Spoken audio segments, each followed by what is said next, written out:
In a small house, 5 black children with extraordinary talent grew up happy, surrounded by the love of a woman who wasn't their mother by blood but by heart. Their modest life grew even tougher when she lost her only source of support. With their home on the line, the kids formed a street band, playing in the cold beneath doubtful eyes. But their grit and talent couldn't be ignored. Their music reached far and touched the heart of a billionaire who offered them something they never dared to dream of: a chance to change their lives forever. In the heart of a crumbling Detroit neighborhood where the pavement cracked like forgotten dreams and fire hydrants stood rusted like old hopes, there lived a woman everyone simply called Mama Joe. Her real name was Josephine Harris, but nobody used it except the tax office, and even they mispronounced it. At 56, Mama Joe was as much a part of the block as the leaning mailboxes and the flickering street lamp on the corner. Her hair, wrapped tight in colorful scarves, framed a face weathered not just by time, but by the weight of love she carried every single day. She wasn't rich. Hell, she barely scraped by. Her house, a faded 2-story relic of better days, sat squeezed between 2 boarded-up buildings tagged with graffiti. But inside it was alive, with music, with memory, with something the neighborhood hadn't heard in a long time: harmony. That home, small and sagging, had become a refuge for 5 black children who'd known more goodbyes than birthdays, more. Each one of them had a story carved into their skin like invisible ink, and Mama Joe knew how to read it. She didn't ask too many questions when they showed up, just gave them a plate, a blanket, and a seat beside the old, upright piano that took up half the living room. Some folks collect coins or vinyl. Mama Joe collected broken souls and turned them into music. There was Elijah, 17, quiet as snowfall, but whose cello spoke in aching tones that made even birds hush. Then Trey, 15, who couldn't sit still if you glued him down, but give him a drum and he'd tap out rhythms so sacred they felt stolen from Sunday morning choirs. Naomi, 13, sang like someone had stitched her vocal cords from pain and honey, every note cracked and golden. Zion, 12, slim as a reed and just as fluid on the piano, played melodies that sounded like whispered secrets from another life. And the baby, Micah, 10, with big eyes and a trumpet nearly as tall as him, blew his heart out in every trembling breath. These kids didn't need saving, they needed space to bloom. And Mama Joe, she wasn't a savior. She was a conductor, orchestrating their chaos into something the world had forgotten how to hear. Life wasn't easy. The fridge often hummed louder than its contents. The heat came and went like a deadbeat dad. But there was always music. Morning scales, evening harmonies, lullabies that stitched the cracks in the drywall. In a world that often told them they were too black, too poor, too loud, too much, Mama Joe's house said, "You are just enough." She had one rule: don't ever mute yourself for folks who only hear one kind of song. Outside, the city groaned under the weight of progress that never quite made it to their side of town. Gentrification knocked on doors, but never hers. Not yet. Instead, it loomed like a wolf just past the tree line, and still Mama Joe fought to keep the lights on. She'd once been a music teacher at the local high school, until budget cuts replaced violins with silence, and she was handed a pink slip by a board that didn't care much for art, or people who looked like her. "I may be black, broke, and off their payroll," she'd mutter, "but I ain't off purpose." On Sundays, they'd sit on the porch, playing blues while the wind carried their sound through the alleys like a church service for the forgotten. Neighbors paused, shopping bags in hand, and smiled. Some wept. Some stayed. For those brief moments, the block remembered it still had a heartbeat. But trouble, like a sour note in a perfect chord, was coming. Mama Joe knew it. She could feel it in the weight of unopened letters, the knock of the landlord that lingered too long, the way Elijah's eyes flicked to the near-empty cupboards. Her savings were thinner than the soles of her shoes. The city had slashed support for group homes like hers, called it redistribution. But she called it what it was: neglect, wrapped in policy and racism. "They don't shut down the shelters in the white neighborhoods," she told Trey one night, eyes tired but fierce. "They don't gut their music programs or repossess their damned school buses, but us? We a budget line they can cross out." She didn't cry in front of the kids, not ever. But at night, alone in her room, she'd press her hand against the piano's wood and whisper, "Hold on a little longer." She wasn't sure if she was talking to the instrument, the house, or her own breaking spirit. Because when you're black, poor, and trying to raise 5 other forgotten kids, hope doesn't come easy. It comes slow, quiet, wearing sneakers full of holes and a song in its throat. But in that tiny house on Booker Street, with its broken heater and full heart, hope was still humming. By the first breath of spring, the cracks in Mama Joe's world grew wider. The rusted mailbox coughed up one final blow, a thin white envelope stamped with the city seal, cold and clinical, notice of foreclosure. They had 30 days.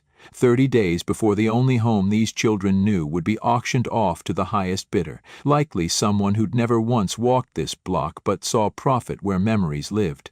Mama Joe stared at the letter under the kitchen's flickering light, fingers trembling as she traced each word like it might vanish if she just prayed hard enough. She didn't say a word to the kids. She made them pancakes the next morning like it was any other Tuesday, humming under her breath, stacking syrup-drenched smiles onto chipped plates. But children, especially children who've lived through more pain than promises, have a way of reading silence louder than screams. It was Naomi who found the letter. 13, sharp-eyed, the kind of girl who watched the world like it owed her answers. She didn't ask Mama Joe about it.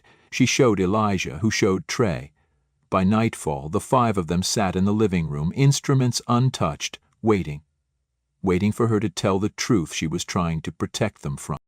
Mama Joe walked in, drying her hands, caught their faces, stopped. "I didn't mean for y'all to see that," she said softly, voice wrapping the room like a blanket too thin to warm anyone. "I thought maybe I could find a way before you had to worry." Elijah stood. "We're already worrying." The truth hung heavy. "I ain't got enough to keep us here. Food stamps are getting cut, donations dried up, programs gone. They want us out." Her voice cracked, but she held firm. "But don't you think for one second that means I'm giving up." Micah's trumpet sat untouched in his lap.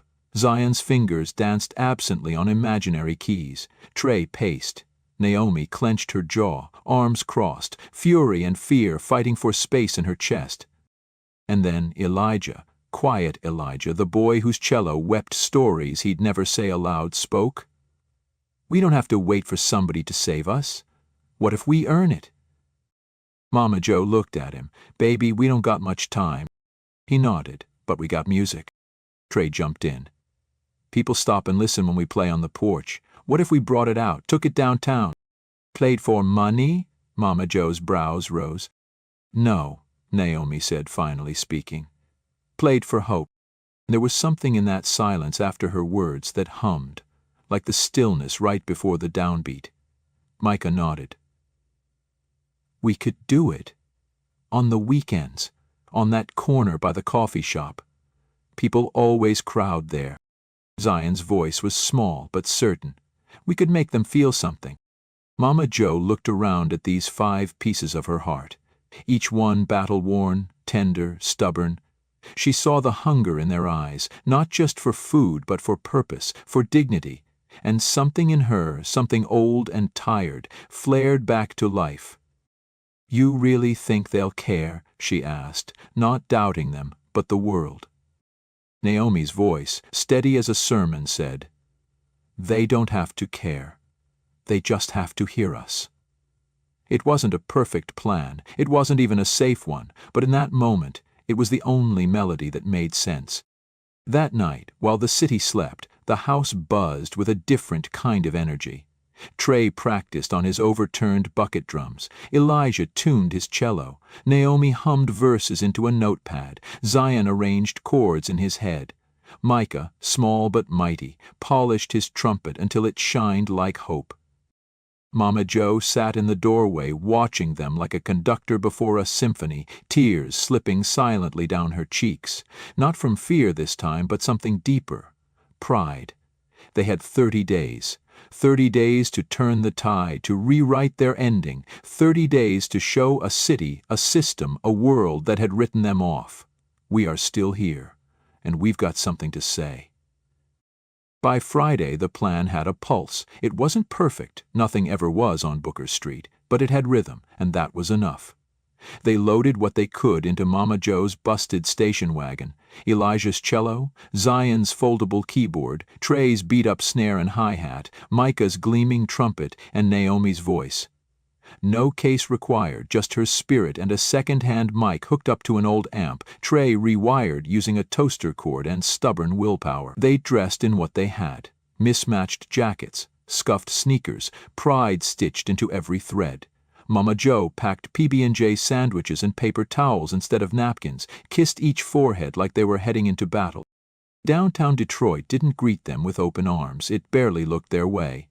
The sidewalks bustled with professionals in tailored coats and earbuds, eyes trained straight ahead like human blinders. The group set up on a busy corner across from a trendy cafe, the kind of place where lattes cost more than Trey's entire drum set. The baristas gave them side eyes, the security guard gave them a warning glance, but Mama Joe stood behind them, arms crossed over her chest, a silent shield. And when Elijah drew his bow across the strings, the city held its breath. The music wasn't loud. It didn't need to be. It was haunting. Elijah's cello poured out a melody soaked in centuries, part sorrow, part survival. Zion followed with soft piano chords that moved like water through stone. Trey joined with a heartbeat rhythm, steady and deep, grounding them. Naomi closed her eyes and let her voice rise, full of ache and warmth, like someone singing to the ghosts of everyone who'd ever been told they were too poor to matter. Then Micah, smallest of them all, lifted his trumpet and blew a note so sweet and full it curved through the air like a prayer. People slowed. One woman stopped mid-call, her mouth half open. A man with a business suit tucked a 5 in their open case without breaking stride. 2 teenagers started filming on their phones. The city didn't cheer, not yet, but it listened. For the first time in a long time, it listened. By the end of the set, their fingers were stiff and lips chapped, but their case held $46.83. To someone else, pocket change. To them, proof. Proof that what they had could reach people, even here, even now. Every weekend they returned. Same corner. Same instruments. New songs. Word spread. People came back just to hear those kids from Booker Street. One woman brought cookies. A man in a Lions jersey dropped off bottled water. A church pastor asked them to play Sunday service. Mama Joe sat on a folding chair behind them every time, face stern but eyes soft, watching strangers fall in love with the sound she'd nurtured under a leaky roof and flickering lights. But not everyone was clapping. One morning a cafe manager, white, early 30s, beard that looked like it was more curated than grown, approached them, arms folded tight across his Patagonia vest. "You're causing congestion. You can't be set up here every week." "We're not begging," Naomi said, standing tall. "We're performing." "Still," he said, glancing at Micah like he was a broken trumpet case left behind. "Customers are uncomfortable." Mama Joe stepped in, slow but certain. "You mean your white customers?" He didn't answer. He didn't need to. The next weekend they arrived to find 2 orange cones blocking their usual spot. A no loitering sign had appeared overnight, sharp and shiny. No one had seen it the week before. Elijah's jaw clenched. "They're trying to shut us up." But Naomi smiled, slow and deliberate. "Let them try." They moved 2 blocks down. The sound followed them. So did the people. The resistance didn't stop them, it defined them. By the 3rd week, their videos were being shared across social media. A local news segment titled "Street Symphony: The Sound of Struggle and Strength" aired one Saturday evening. In it, Mama Joe's voice rang clear. "This ain't charity, this is us, claiming space in a city that keeps pushing us to the edges." It wasn't just music anymore, it was a movement. And deep down, even as exhaustion settled in their bones and cold air crept into their shoes, each of them knew something bigger was coming. Something they couldn't name yet, but could feel in the way the crowd lingered a little longer, clapped a little louder. Their music had weight now, and the world had begun to notice. It started with a clip no longer than 60 seconds. Grainy phone footage posted by a college freshman who happened to be in the right place at the right time. It showed Naomi belting out a gospel-infused ballad, her voice cutting through downtown noise like a blade wrapped in velvet, while Elijah's cello wrapped around her like a shadow. The caption read, "I don't know who they are, but they just made me cry outside a coffee shop." By morning, the video had over 200,000 views. By evening, it had 1 million. Comments flooded in, some stunned, some tender, some angry at the city for letting kids this talented perform for spare change in the cold. More videos followed. Clips of Trey's soulful drumming, Zion's elegant keys, Micah's mournful trumpet calls that lingered in the chest like a half-remembered dream. They weren't flashy, there were no filters, no choreographed moves. Just raw sound, just truth. The kind of sound that pulled people in and made them remember their own hurt, their own joy. The kind that mattered. Mama Jo didn't trust the internet. "It giveth and it taketh," she warned. But even she couldn't ignore the shift. A local news crew showed up one Sunday afternoon, filming a segment they titled 5 Notes of Hope. The reporter, a soft-spoken woman with curly red hair, interviewed Mama Jo beside a rusted parking meter. "What made you start this?" she asked. Mama Jo looked into the camera like it was a mirror. "I didn't start anything. I just held the door open for some kids who needed a place to sing." Her voice cracked, just slightly. "They did the rest." The story aired that night on Channel 4. For once, it wasn't a piece about violence or statistics or underfunded schools. It was about beauty. Black beauty. And that by itself felt like rebellion. Then came the email. It was short, formal, barely 3 lines long. Subject, inquiry regarding Street Symphony. From a Mr. Jonathan Everett. The name didn't ring a bell at first until Naomi Googled him. "Yo," she said, barely above a whisper. "He's a billionaire."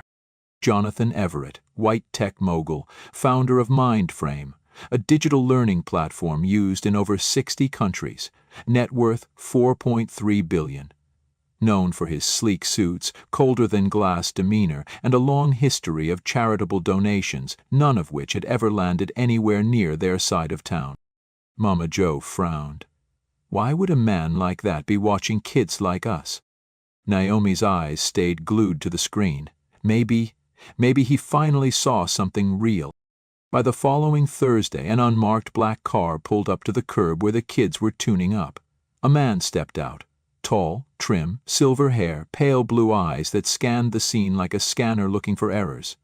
He wore a dark coat, no logo, no smile. The crowd parted as if they sensed he didn't belong.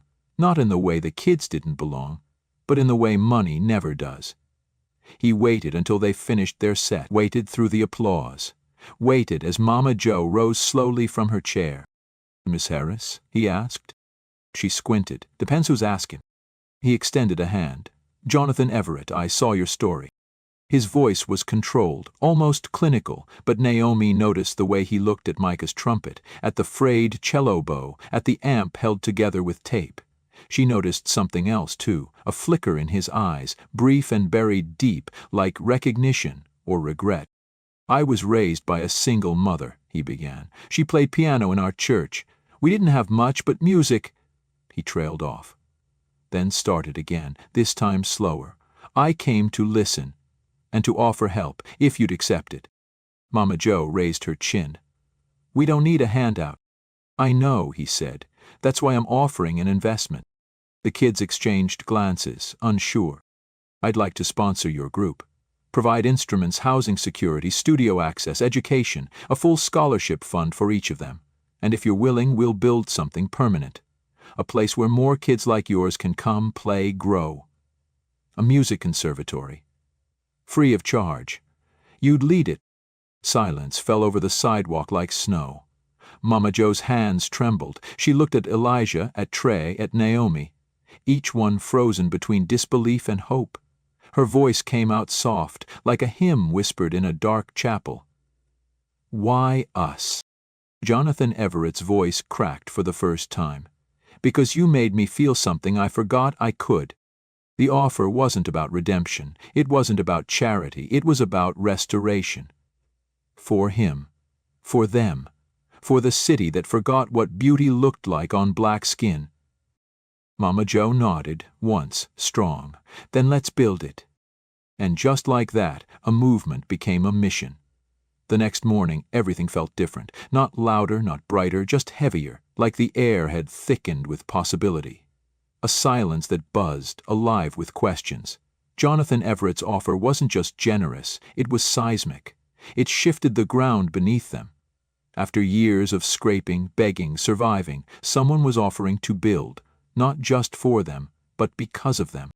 Back in their living room, the kids sat in a circle, instruments in their laps, as Mama Jo paced slow and steady like she was walking out a decision. The wallpaper peeled in one corner, the window rattled with every gust of March wind. Nothing had changed, and yet everything had. Naomi was the first to speak, her voice quiet but firm. "Do we trust him?" Trey leaned forward, elbows on knees. "White man in a suit shows up with promises? Sounds like every movie that ends in disappointment." Eli didn't say much, just tuned his cello again and again, the same string over and over. Zion looked at Mama Jo. "What do you think?" She stopped pacing, looked at all of them, those 5 wild, wonderful kids who'd grown roots in her home like vines through cracks in a sidewalk. "I think he heard us. Not just our music. Us. And I think that scares me more than if he hadn't." Micah, little but fierce, said, "He cried when I played. Not big sobs, but I saw it, grown man tears. I don't think that's fake." They sat in its uncertainty, hope, fear, all wrapped around each other like braided wire. Mama Jo finally said, "We don't need saving, but we deserve a chance." And that was the truth, a soft one but heavy. 3 weeks later, the paperwork was signed. The eviction notice disappeared like a bad dream. Construction began quietly on a nearby abandoned rec center, a shell of a place that used to hold laughter and basketballs and choir rehearsals before the funding dried up. Now it would become the Harmony House Music Conservatory, fully funded, designed by Black architects, staffed by Black and brown educators, built not just for the community, but with it. The kids helped paint the walls, Zion choosing warm yellows, Naomi demanding deep blue for the vocal room. Elijah requested soundproof rooms where strings could sing without interruption. Trey picked out new drums, real ones, shiny, crisp, and ran his fingers along the chrome like it was sacred. Micah stood in front of a brand new trumpet case, stunned silent before whispering, "Is this really mine?" The media came back. This time not for a feel-good segment, but a story of transformation. Mama Jo, standing under the rising frame of the center, told the reporter, "This ain't a miracle. This is what happens when someone listens with both ears and both hands." But not all ears were willing. At a school board meeting weeks later, one of the district supervisors, a pale man with a jaw like a locked door, asked Mama Jo why she didn't just enroll the kids in regular school music program. She looked him dead in the eyes and said, "Because regular ain't never made space for us unless we begged. We're not begging anymore." He pursed his lips. "Well, it just seems a bit separatist." Her smile was slow, sharp, so is redlining. But here we are. His silence said everything. Still, the storm brewed. Online threads called Everett a virtue signaler, accused the kids of milking trauma. One headline read, "Should billionaires be funding art or infrastructure?" Another, nastier one, called them 5 charity cases with instruments. Mama Jo didn't let the kids see most of it, but Naomi found one. She showed it to the group without saying a word. They didn't respond, not with tweets, not with rebuttals. They wrote a new song instead. At the end-of-month community concert, they played it, no lyrics, just layers of sound. Elijah's cello told a story of resistance. Zion's piano offered peace. Trey's drums demanded presence. Micah's trumpet soared. And Naomi wailed, not words, just feeling, just fire. The crowd rose. Some cried. Everett, standing in the back, removed his glasses and didn't bother hiding the tears. And in that moment they knew. They weren't just making music. They were making space. For truth, for history, for a future that finally sounded like them. By summer, the doors of Harmony House swung open for the first time.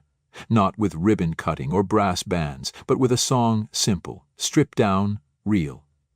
Naomi's voice carried through the hallways like sunlight through stained glass, while Zion's piano followed, slow and steady, anchoring each note with care. Micah's trumpet came in soft, like a memory being remembered, and Elijah's cello held the low end, warm and deep. Trey's drumming was light, like footsteps leading you forward. Mama Jo stood in the back, hand on her heart, eyes glassy but proud. Her kids had built this moment. Every chord, every callus, every cold morning on a downtown corner had led here. It wasn't just a music school. It was a home for those who didn't fit the mold. A safe space where brown and black kids could stretch their voices, not shrink them. Where the instruments were tuned and so were their spirits. The walls didn't just echo music. They held it, absorbed it, lived it. Murals of legends, Mahalia, Coltrane, Nina, Marvin, looked down like proud ancestors. In every classroom, there was space not just to learn, but to be. Mama Jo taught the morning classes in soul and gospel history, her voice raspy with age but rich with meaning. Naomi ran vocal workshops for the younger girls, reminding them that soft wasn't weak and loud wasn't rude. Elijah taught cello to boys who'd never touched one before but held it like they were holding their futures. Trey ran rhythm circles that left kids laughing, breathless, alive. Zion created compositions on digital keyboards, blending classical with hip-hop, making something that sounded like 20, 35, and 1955 all at once. And Micah? He floated through every room like joy in motion, letting his trumpet do the talking. The city started to pay attention. Local schools asked for workshops. Community centers requested partnerships. Grants appeared, not because they begged for them, but because someone finally understood their value. And at the heart of it all stood Mama Jo. Still wrapped in her bright headscarves, still cooking for an army, still showing up, rain or shine. One night, just before closing, Elijah asked, "Do you ever miss the old house?" She paused, the keys in her hand jingling like wind chimes. "Every day," she said, "but not the struggle, not the worry. I miss the porch. I miss the way music bounced off the walls when the world outside got too loud. But what we got now?" She looked around, eyes misting. "Now the world's listening." It wasn't a fairy tale ending. There were still bills, still critics, still moments when the future felt fragile. But it wasn't fear driving them anymore. It was purpose. A year after opening, Harmony House hosted its first public concert in the neighborhood park. No tickets, no dress code. Just people, music, and folding chairs under a violet sky. Mama Jo wore a white dress that swayed like she was walking through a dream. Naomi opened the night with an original piece titled "Home is a Sound." Zion played a solo that made grown men close their eyes. Micah brought the crowd to its feet with a trumpet run that soared like hope itself. Elijah's cello closed the show, every note a thank you, every vibration a promise. As the final note rang out, Mama Jo stepped on stage. She didn't say much, just enough. "I ain't ever had a lot of money, still don't. But I had music, I had love, and I had faith that if I gave these kids what the world wouldn't, they'd give the world what it forgot." The crowd stood, not clapping, just standing, holding space, breathing it in. Mama Jo turned to the kids and whispered, "Y'all hear that?" They listened. That's what change sounds like. And just like that they began again, a new song, a new day. But always, always the same heartbeat beneath it all. Because in that corner of Detroit, music didn't just fill the air. It built a future. And the harmony? It never stopped. Join us to share meaningful stories by hitting the like and subscribe buttons. Don't forget to turn on the notification bell to start your day with profound lessons and heartfelt empathy.